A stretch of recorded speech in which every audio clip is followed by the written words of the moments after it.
Hello everyone and welcome to game 2 of the Aronauts Infinity Week tournament.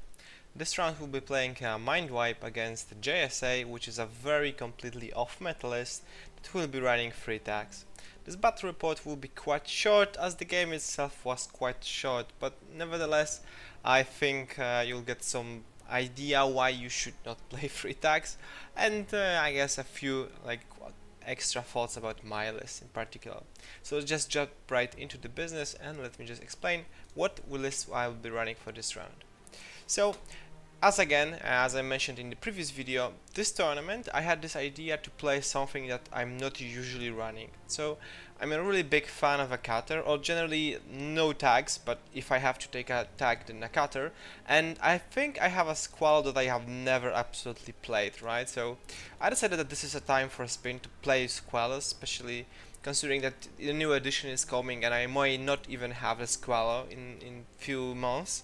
So we're running Squallow. Normally I would run NCO, but I figured that for lols I'm just going to go with a grenade launcher. One other, not that big of a deal, I mean it's always useful, but the grenade launcher can be clutch, or rather this is something I've never played, so that's the reason why I'm taking this into this list. Since we're running, we'll be possibly playing either supplies or Mindwipe, I really want a specialist to pair with the Squallow, right? So the biggest advantage of Squallow over the cutter is that you can actually combine the Squallow with the Knight of Montesa for a duo fire team, right? This allows you to use the Squallow as you approach, shoot with his multi-machine gun, and then switch to the Paramedic Montesa, which can go up close and complete the classified objectives. And of course we're running the classical fire team of multi-sniper Kamau, the Paramedic, Lieutenant and a decoy, and finally we have a hacker, right? Since we're running a tag, we really want something that could potentially total control our tag back or break it if it's total controlled.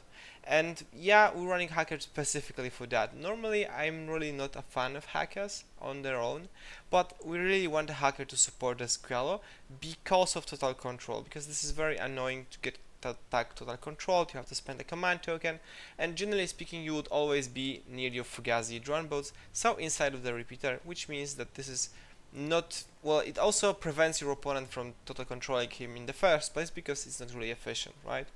Then of course we have a Zulu Cobra with a killer hacker. He's also there to support the Squallow, right? So we have those two guys to support the Squallow. And the killer hacker is obviously to take out any possible hackers, and he has Breaker Combi Rifle, which is probably one of my favorite weapons in the game. Then we need a machinist, right, to support our Squallow, and since we're already taking a machinist and he's most likely lying prone on the roof not doing anything, we're taking a Sierra just so the engineer has something to babysit. Then finally we have a package of 3 healths, classical, Ava 3, why not take them? And this basically complements the entire list. We have something that can destroy the server, which is Squallow and the Montesa, and there also the Zulu Cobra has the program to destroy the servers in the Mindwipe. And we'll be playing against JSA with a very off-meta list, and yeah, there's not really much to talk about it. We have the Oyoroi, Ayoroi, 2 Ayorois, one is probably not the greatest of calls, but 2, you know, quite a meme list, right? Then we have a Mechazoid with a Spitfire. I'm of the opinion that Mechazoid is absolutely trash unit, but it really proved otherwise in this game, I think. Then Eureka Oda, she's a very valuable piece in JSA with 2 Yao Zaos and Jano Command Kempe. Very poorly this list is designed to have 9 Odas, and my biggest concern of this list is that this Yao Zhao could very easily be a Warcore. It costs exactly the same, you're not going to O12 Prestige because you have total awareness, and this would basically mean that you'd have up to 3 extra orders over the cost of the game, and Eureka and plus Yao Zhao can already be in 2 places, so I think it's a waste to have 2 Yao Zhaos here. So, Mindwipe, I won the Lieutenant role, I decided to go first, since I'm playing against JSA, and it's more like the thing about Mindwipe that you're better off being aggressive, since you can select which of the consoles you want to go for. So if those are the consoles here and here, this one is obviously way harder to get into, right? Because for this console my opponent can go from this side and I can go from this side and safely press it. So I want to go fast to deny the opponents the opportunity to press this console.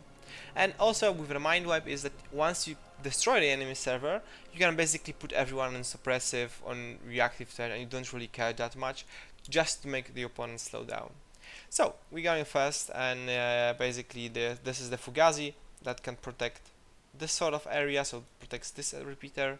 Then we have another Fugazi here that basically exhibits this area with the repeater, and then finally we have the hacker that basically covers this area, right? So because a JSA usually will want to destroy the servers with something that's hackable, this is very crucial. Then the Zulu Cobra is going to be located here, ready to possibly assault this console if needed. And then finally the Montesa plus the Squalo as my reserve drop land here, ready to approach into this console basically. Then finally we have the Kamau Sniper. This is basically a building as far as possible from my opponent, since JSA doesn't really have any good multispectral snipers, and they're most likely to be playing Spitfires. At this point I don't know that this is a free tag list. So yeah, we want to play the long range game as much as possible. We have a line, we have a line this way, we have a line this way, and that's basically it, right? Then we have the total reaction, which covers this line, and to some extent this line. Then finally we have a Helot, and I think the third one is like somewhere here. Not exactly sure, but basically the Helots cover our approach, and the Helots are again our first line of defense, and then our second line of defense is the fighting core.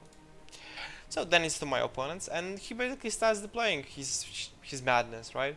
First, Oyoroi is deployed here with a very long line this way. Second is the Mechazoid, which basically has the line through the middle. And then everyone else is basically laying prone, hiding on the roof, providing orders, because all of them are completely useless outside of the free tags. The reserve drop is this Oyoroi covering this line of approach, and well, not the middle, but like this way.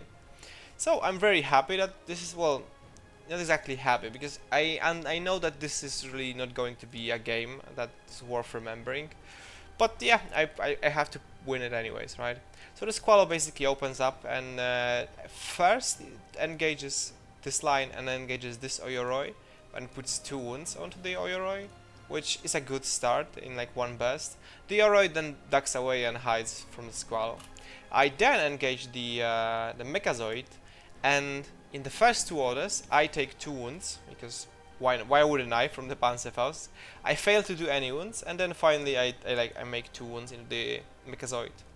So at this point I stand between the I could either go this way and then engage the third Oyoroi, but since I'm on last wound I can get unlucky again and basically lose my tag for free, and this is obviously not something I want to happen. And while I still have an engineer, I won't be able to repair it in the first turn. Instead, I have opportunity to finish off one of the Oyorois for good. So this Zulu Cobra starts up moving this way, and then engages the Oyoroi. So the Zulu Cobra, again, starting from like here, moves to this position, and then engages the Oyoroi. In the first order I put it unconscious, the final one, and it takes me 3 more or 4 or more orders to finish it off. Even though it has no cover, it's like BTS 3, it takes quite a long time, which is fine. Again, I killed 1 tag, I double wounded the other one, and with the remaining orders, since I cannot engage the last Oyoroi, I basically hide my Squalo in my deployment zone. And that's it for my turn first. So 1 tag down, second one very crippled, third one to go. Then my opponent basically first needs to open up the road for the Kamau, right? So the Oyoroi starts approaching this way, eliminates the Hilot along the way, takes a fight against Total Reaction. We both basically miss each other, nothing happens. Like, this is inconsequential. And then finally, in one burst, puts the Kamau unconscious. Which is, I mean, okay, it's like 11s versus 13, whatever. It puts like Kamau unconscious, and then he has like 2 orders left remaining, which is not enough to do anything. And again, this is the Fugazi, which basically prevents the Oyoroi from gutting my Squalo.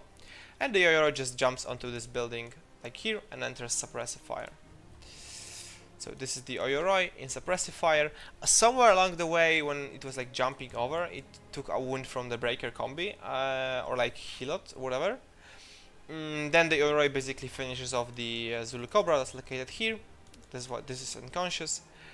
And then the Mechazoid, with the space open from the Kamau, runs into the middle, hoping to achieve anything, and they like engages 2 healths and total reaction, splits burst, doesn't hit anyone, and basically just evaporates. So this is down. 2 tags down, final one to go. We start our turn by reviving the Kamau, so it gets back up. I reform the fire team on the Kamau, and I basically spend almost entirety of the turn just shooting with against this Ayoroi insuppressive. So it's like 3 11s versus like 3 5s, something like that. It takes me 6 or 7 orders, and I basically kill the Ayoroi. So this is the last tag out. And at this point, I'm very much scared of my opponent going into retreat, right? Then I spend the remaining orders by moving the Montesa into the middle. I press the button, which kinda secures me the win. It can still happen. And I pass the turn to my opponent. My opponent has absolutely nothing on the table that's meaningful, because 3 tags are dead. It spends majority of the turn just shooting at Montesa, shooting at healers, trying to do whatever. 2k Sosus die somewhere along the process, puts a mine or something, irrelevant basically. I then use my Helot to evac my HVT, just to make sure that my opponent cannot secure it in the last turn because he's courageous, to get an extra point and make sure I can secure his HVT. The other Helot goes around, secures his HVT, which already puts me ahead. And then finally the Squalo plus the Montesa link up into duo, go into his deployment zone, destroy the main target server, and try to hit the other server, but Yuriko kills the Squalo with a Panzerfaust, and the server tanks my swings with a knight, and basically it. Finally, Yuriko tries to make something happen, tries to get into the Helot. The Helot basically just wins the face-to-face roll, kills her, and if I remember correctly, my opponent had either 0 points on the table or like 8 points because of a baggage bot, and this basically secured me like a big win, right? So not really an eventful game, but it's 3 tags game against somewhat efficient medalist, and it just couldn't go any other way around, right? Anyways, I hope you enjoyed this very quick battle report, and hope you guys enjoy the future ones coming. Have a good one. Bye.